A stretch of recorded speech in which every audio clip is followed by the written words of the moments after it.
You felt it. Before anything ended, before anything was said, you felt it. That shift, that subtle change in energy that no one else could see, but you could.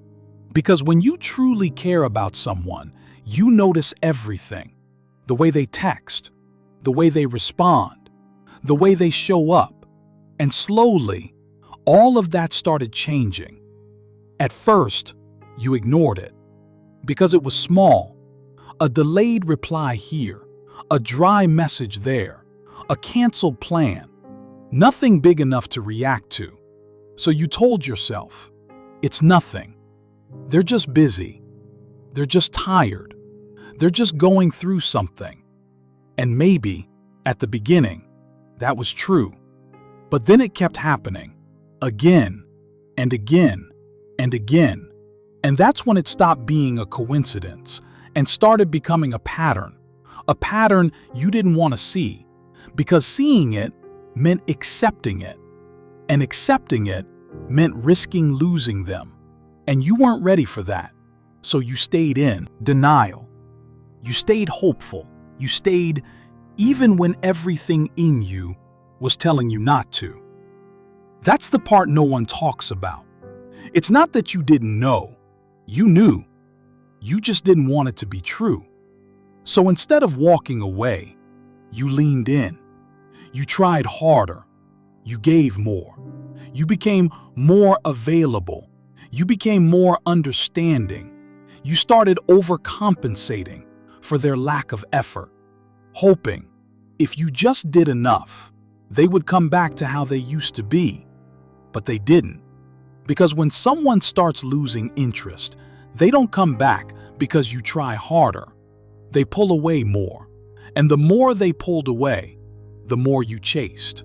And the more you chased, the more they distanced themselves. That's the cycle. And it's a painful one. Because you're not just losing them, you're losing yourself in the process. You stop thinking clearly.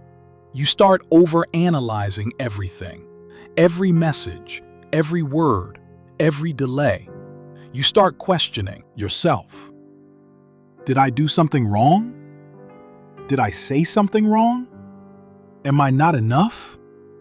And slowly, your confidence starts breaking. Not all at once, but piece by piece. Because you're trying to fix something that's not in your control. And deep down, you know that. But your emotions won't let you accept it because you're attached. Attached to how things used to be. Attached to the version of them that no longer exists. And that's what keeps you stuck. You're not holding on to reality. You're holding on to memories, to potential, to what it used to be. And that illusion keeps you in a place that no longer serves you. And while you're holding on, they're letting go. Slowly, quietly, without saying it directly, through actions, through distance, through silence. And you feel it every single time. But you still stay, because leaving feels like giving up. But staying is what's actually costing you everything. Your peace, your energy, your self-worth.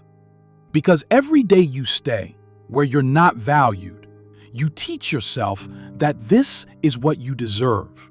And that's dangerous. Because over time, you stop expecting better.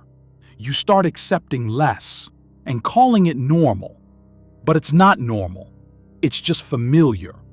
And familiar doesn't always mean right.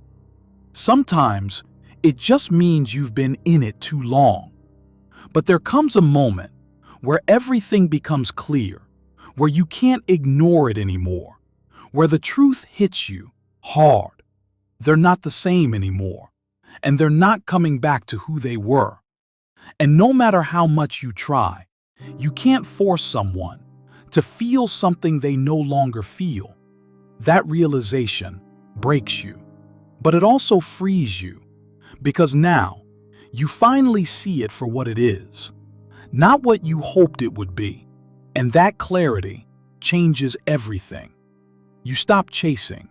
You stop overgiving.